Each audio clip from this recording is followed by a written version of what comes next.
CMSportsNet is made possible by Genova's To Go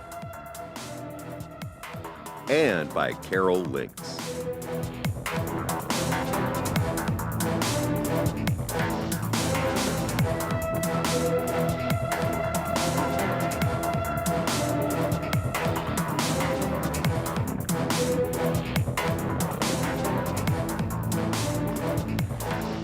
Hello everyone and welcome to a special CMSportsNet Football Game of the Week broadcast. We've got 3 Carroll County teams playing in regional second round playoff games. Let's find out if any of them clinched a spot in the upcoming state tournament. Carroll had 2 teams playing in the Class 2A 1A West region and 1 playing in the Class 3A West region. Let's go ahead and take a look at those playoff brackets right now. We'll start with Class 2A 1A West. Liberty at Williamsport, Francis Scott Key at Middletown. Liberty comes into that game at 6-4, Williamsport 7-3. Meanwhile, FSK had a 6-4 record into this game, and Middletown was 7-2. The other game in the Class 3A West is Westminster at Linganore, the Owls at 7-3, the Lancers unbeaten at 10-0. Before we get to the highlights, let's look at our players to watch from Liberty. It's senior quarterback Chase Miller, the county's leading passer, and junior linebacker Kevin Kern, who anchors the defense. And now the team stats from each of these matchups, the Lions and the Williamsport up first. Liberty's defense allowed a mere 27 points combined over its last 5 wins, Williamsport scoring 26 points per game this season. And now on to the highlights from tonight's game up in Williamsport. The Wildcats are going to score on their first play from scrimmage. You'll see quarterback Gabriel Parker. He hits Ciante Wilmore in stride with a short pass. The senior gets to the sideline, and he is gone. 58-yard catch and run, and the point after made it 7-0 before the visiting fans had settled into their seats. The second time the Wildcats touch the ball produces another touchdown. Timeo Boyce Brown takes it in, making a 14-0 Williamsport lead midway through the first quarter. Liberty's first big play came on the ensuing kickoff. Senior Tristan West scoops up the ball, and he bursts through the middle of the field, returns at some 60 yards. He drags some of the Wildcats along the way, and he gives the Lions great field position. Then it's sophomore Tyson Puckett doing the honors on 3rd and goal behind some nice blocking, and Liberty's on the board. It's now 14-7. Early second quarter, Chase Miller connects with West on a couple of big passes, sets up another Puckett touchdown, this one from 5 yards out, and the game is tied up, 14-all, so Liberty erases the deficit. The Lions get the ball back in midfield, and Puckett takes it upon himself to give them the lead. He takes the handoff, goes right, cuts to the sideline, stutter steps, turns on the jets after that, sheds that guy for his 3rd touchdown run. This one goes for 50 yards, 21-20. Fortune smiles on Williamsport. Look at this play. 4 plays later, it's a punt, bad snap. Wildcats are scrambling. Wilmore picks it up, though, and weaves his way through the Liberty defense for a big 23-yard gain. That was on 4th down, of course, a much-needed first down for the Wildcats. And 4 plays after that, Boyce Brown scores on a 5-yard run with just a minute and a half or so left. However, the Lions blocked that extra point. They are up 21-20. Wildcats take over in Liberty territory in the second half. As they did in the first half, they go quick. 32-yard touchdown pass from Parker to David Grayton. That was on a 3rd and 20. Boyce Brown ran it in for 2 points. Williamsport up 28-21, and we go into the 4th quarter now.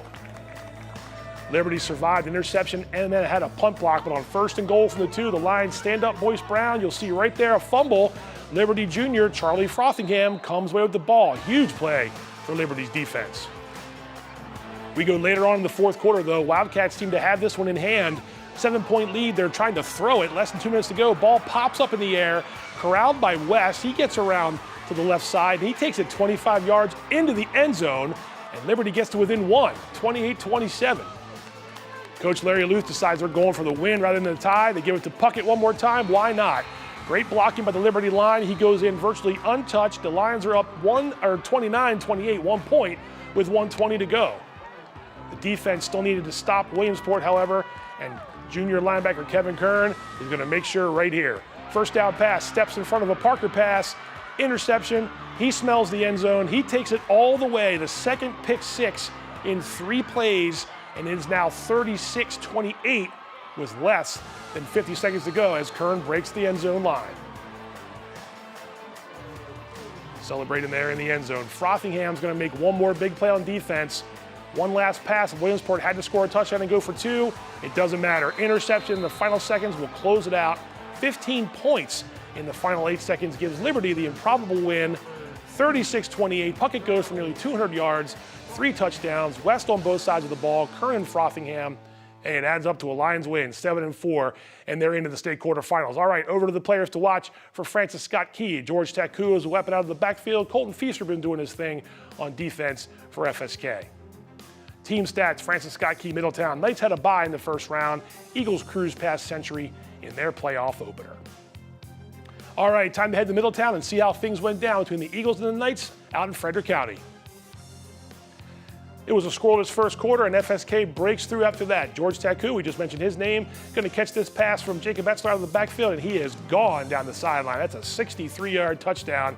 The point after got blocked, but the Eagles are up 6-0. A great start for the visiting team. Middletown ties it up on this short yardage running play. They got down the field pretty easily, and the PAT is going to give Middletown a 7-6 lead. This footage courtesy, by the way, of NFHS Network. A nice run here coming up. Jacob Etzler, the quarterback, he's going to elude a little bit of pressure. He's going to find some room to run down Middletown's side of the field and sets up the offense quite nicely for the Eagles. A couple plays later, Etzler waits for his speedy receiver, Bryson Lookingbill, down the middle. He's got it, and that is a touchdown. Key goes for 2, and they get it, and they actually lead this game 14-7. Things going well here for Key. Middletown's second half, though, they're going to get things going in a major way. Their running game really gets going for the Knights, as you see some of the plays here.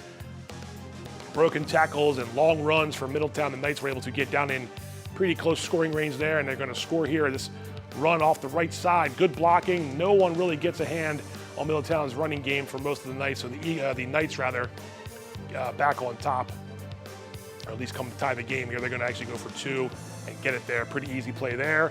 So Middletown started to sort of pose their will offensively, at least their running game did. FSK did not go away, though. They stayed in this game as much as they could. Here's a nice catch by Lookingbill again over the middle.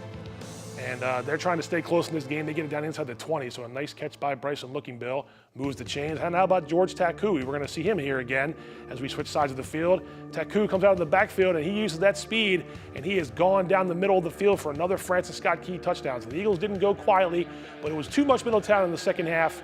The Knights are going to go and pull away from this. You see one more score here as the final few moments finished out in this game. A nice little pass there and the cut back into the end zone from about 15 or so yards out. It's going to be the final score of Middletown 35, Francis Scott Key 20.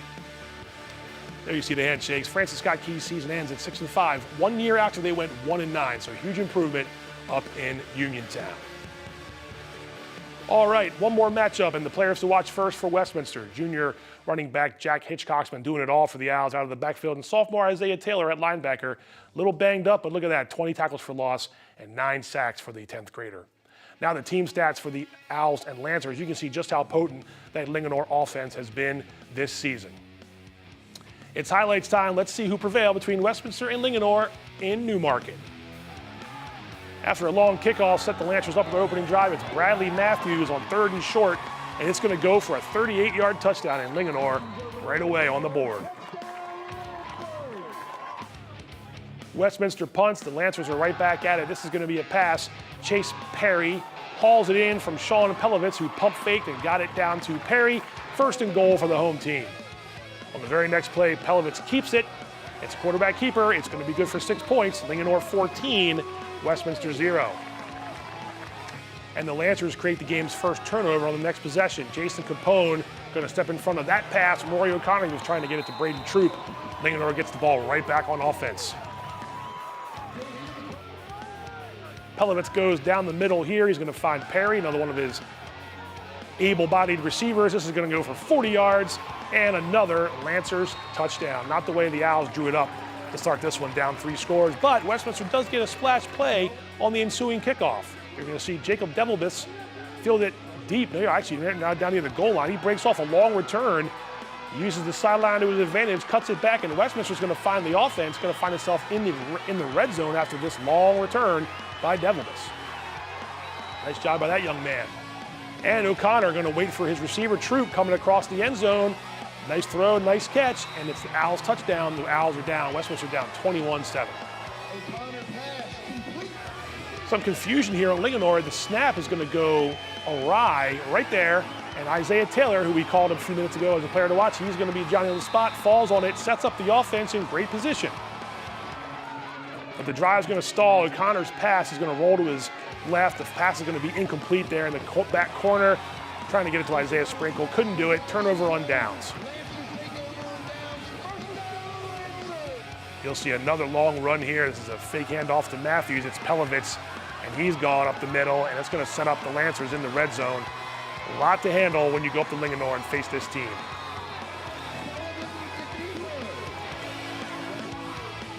On this play, it's Matthews 3 yards out, and Linganore is going to go up 28-7. So the home team is firing on all cylinders here. Another one for good measure. Linganore goes up top again. Pelovitz to Matthews, gets behind the secondary. He's gone 62 yards. Lancers up 35-7, and that's the score at halftime. Owls trying their best to stay in it. There's a direct snap to Jack Hitchcock. He gives Westminster its second score of the game on this long run, and Hitchcock finds the end zone. Point after made it 35-14 late in the third quarter, but Linganore is going to get one right back. And guess who? Bradley Matthews off of the races, one of the top running backs in the state. It's a 44-yard touchdown scamper. Lancers up 42-14 after 3 quarters. Not going well for the Owls. Matthews scores one late, but the game is long decided. Running clock later in that game. Final score, Linganore 49, Westminster 21. The Owls fall short of reaching the state semis. They finish at 7-4. So now we can take a look at the second round updated playoff brackets. 2A, 1A West. You saw Middletown knocking off Francis Scott Key. Liberty gets that win against Williamsport. Those two winners will get reseeded in state quarterfinals next weekend. So we'll find out. Stay tuned with us. We'll see who the Lions play. And there's your 3A West. Sherwood blanking Oakdale in the bottom half of that, and Linganore getting past Westminster. So the Lancers and Sherwood both advance to the state quarterfinals. Now, the football season's come to a close for 6 of the 7 county squads, and there were plenty of big moments and success stories all around Carroll County. 4 teams had non-losing seasons. 5 of the 7 posted 4 or more wins. Westminster won the county title for the 5th time in the last 6 seasons, and 4 teams went 500 or better in county play. And now we have Liberty heading to the 2A, 1A state quarterfinals. Now, we call this a football show. We're going to turn our attention to the other football, soccer, for just a few minutes. Liberty has a chance to earn boys and girls soccer state titles this Saturday at Loyola. The Lions have both teams playing in Class 1A state title games. You see the boys soccer bracket right there. Liberty got past Hartford Tech. They will take on Brunswick in the night game Saturday, 7:30 p.m. at Ridley Athletic Complex. And on the girls' side, you'll see the girls. There's Liberty taking on Mardella. The Lions cruised past Orban Garrett, and Mardella knocked off the top seed to reach the final. So Liberty at 5 p.m. on the girls' side, and the boys' game follows at 7:30. We stopped by soccer practice earlier in the week and caught up with both coaches, Danielle Preach on the girls' side and Donnie Quaidar on the boys' side, as they get their Lions teams prepared for the biggest test of the season.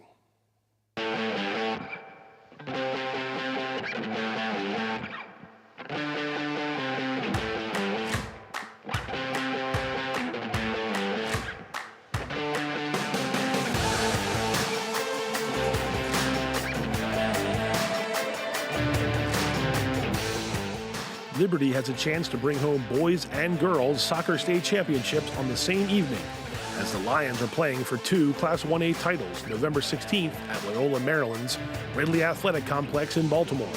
First up, the girls team takes on Mardella at 5 p.m., and the boys face Brunswick at 7:30. Liberty's girls take a 6-game win streak into the championship game, and the Lions are 1 win away from their first state title since 1996. Danielle Preetz is finishing her 10th season as coach, and she says her squad is ready to face the opponents from Wacomico County on the Eastern Shore. Emotions run high when you finally get to that position to be in a state title game. It means a lot to me just because I was a player in Carroll County once. To be able to, at that time we didn't have Century, so our rival was Liberty, and to thought one day that I'd be coaching at Liberty is kind of amazing. So for us, and to be able to be there and to have this accomplishment after 28 years, it means a lot to our school, the community, to these girls, and it's just exciting. Liberty got past Northern Garrett 6-1 in the state semifinals, and the Lions faced a Mardella team that knocked out top seed Brunswick 1-0 on the other side of the bracket. Mardella fell short in the semifinals a year ago, and Liberty bowed out in the quarterfinals. But this season has been one of redemption for a Lions roster that features 14 seniors. Being senior leadership heavy, it does help with each game that we prepare for, and they step in and take a role as in it's just another game. Once they step on the field, the nerves will be out and they'll start playing soccer. Liberty's boys team, just like the girls, head into the state finals with 1 loss on the season. The Lions take on a Brunswick team that took out the top seed, Mountain Ridge, 2-1 in the semifinals. Liberty defeated Hartford Tech in the state semis after losing to the Cobras in 2023. And that has Coach Donnie Quaidar and his side eager to finish the fall with one more victory. I think they're ready to go. And for us, though, it's just another game because I can't treat it any differently than, or have a different approach each week. I mean, obviously, we've been doing something right. We're, 15-1. And I think we've done a good job all season long. We've had a fairly tough schedule, and just going to keep going the way we're going. Can't make too many changes right now, but be prepared. Liberty has allowed 11 goals all season, and only twice have the Lions given up 2 goals in a game. They head into the state final with back-to-back state tournament shutouts after beating Hartford Tech 3-0 in the semifinals. Quaidar says the Lions won't tweak too many things before they take the field at Loyola, with a chance to earn the program's first championship since 2005. Liberty has to do its job, says the coach, to get the win Saturday night. We're playing a very good team, and I've watched a lot of film on them, and I think that they're a great program, and but we got to do what's in front of us. All right, CMSportsNet has plans to bring you highlights from both Liberty soccer games, so stay tuned to see if the Lions can cap their season with some championship hardware. Again, it's the boys' game, is the girls' game first, Liberty Mardella, November 16th, that's 5 p.m., and the boys follow. They play Brunswick at 7:30. Both those games are being played at the Ridley Athletic Complex at Loyola down in Baltimore.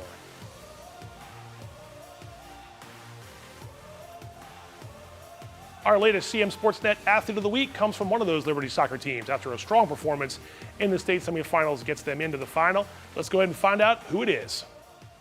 All right, this week's CMSportsNet Athlete of the Week, Hannah DeVincent, Liberty Girls Soccer. 1 win away now, Hannah, from a state championship. First things first, 3 assists in the game the other day against Northern Garrett. I know Adrian Petrowski scored 3 goals for you guys. What was the feeling like to get past that round? I know that was a round you guys have been looking forward to sort of getting past. And it was a full team effort, but obviously, what was the feeling like? I mean, it was a really good feeling. I mean, we all knew going into the game it was going to be, we were playing a tough team. I mean, we're in states now, and I think we all just had that mentality that we're all going to go after it, and I think that showed on the field. I mean, it was 6-1. Our keeper, our defense, we all did a great job at playing our part, really shutting down their offense, and then obviously scoring 6 goals. I think everyone contributed to that, whether no matter what type of goal we scored all different type of goals, and I think that really showed in the game. Yeah, it was well-rounded, and everyone knows that you can put the ball in the net, and obviously you can hand out assists. You had the ball on your foot a lot, direct kicks in the corners and all that. I feel like you can correct me, but it seems like assists would make you more happy almost. And obviously scoring goals are great, but when you can help your teammates score, it makes the team that much more dangerous. It's got to make you feel pretty good as one of the leaders on the team. Yeah. How much do you work on just being that extra pass, giving the extra look down the field? Because again, I know you can score, but I would think you work pretty hard on trying to be a good assist as well. Yeah, I mean, obviously as a team, we know that we want to gift each other goals, and they want to gift me goals. And I think one of my biggest goals this year was to get even more assists than I did last year. Right. And I think everyone's done a great job of obviously playing the ball through is partly on me, but obviously the finish is a team effort, and I think that really shows. I mean, we've done a great job of finishing set pieces and just finishing through balls and everything like that, and I think that really showed. You're 1 win away. The last time Liberty got this far was 1996, so long before you were, I think you were around, or at least a little bit before you were around. But hey, I mean, what's the feeling going to be like when you guys hit the field at Loyola? Carroll County does well on the stage. The Century boys got there last year. Century girls won it. Liberty boys are there too, and you guys get a chance to end a long drought. What's that going to be like just to get on the field one more time for a chance chance to win a state Yeah, title. I mean, I think we're all really excited. We're all definitely really hyped for that, and I think we all just know that going to this game, that especially because a lot of our players are seniors, I think we know this could be a lot of our last time playing soccer, and I think we all just had the mentality that we want to win, and we want to win not just for us, but for the school. Well, congrats on a great game last week. Good luck this week. It's Hannah DeVincent, the latest CMSportsNet Athlete of the Week. CMSportsNet Athlete of the Week is brought to you by Barnes Bollinger Insurance and by Raising Cane's. And that will do it for our special football playoff highlights show. A little soccer in there too. As with all of our CM Sportsnet content, we thank you for watching. We can take one final look now at the football scores from Friday night. Middletown 35, Francis Scott Key 20. Linganore 49, Westminster 21. Liberty gets the win 36-28 in a thriller. And the updated playoff brackets as well.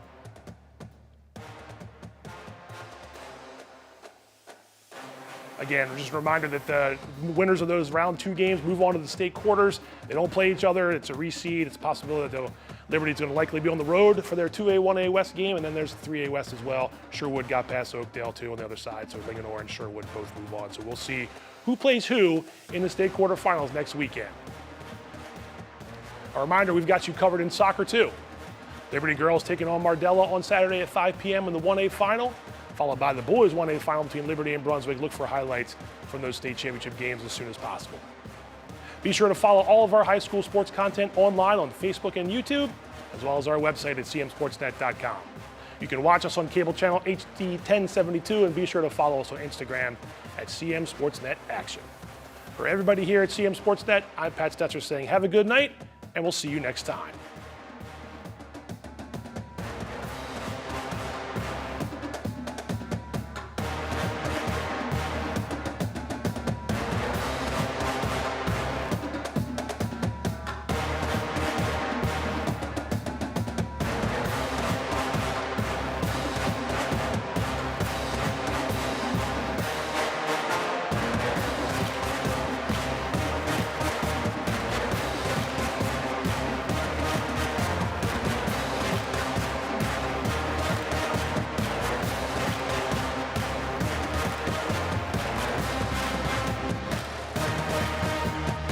Hungry? Genova's to go. Pizza, pasta, subs, and more. Fresh hot pizza right from the oven. Genova's to go. A mouth-watering cheesesteak just off the grill. Genova's to go. Fresh baked bread and plump wings seconds from the fryer. Genova's to go. Genova's to go carry-out, delivery, mobile device, and online ordering is available at all locations. Westminster, Hampstead, Manchester, and our newest dining room in Eldersburg. For lunch, dinner, or any time in between. Genova's to go. There's a lot about Sarah and Tara that's exactly alike. They drink the same coffee, they have the same great job, and they both have a high-quality education. The only difference? Sarah spent her first 2 years at Carroll Community College, getting the same exceptional education, but at less than half the cost. So while Tara uses her paycheck to make student loan payments, Sarah can use hers for other things, like going out for coffee.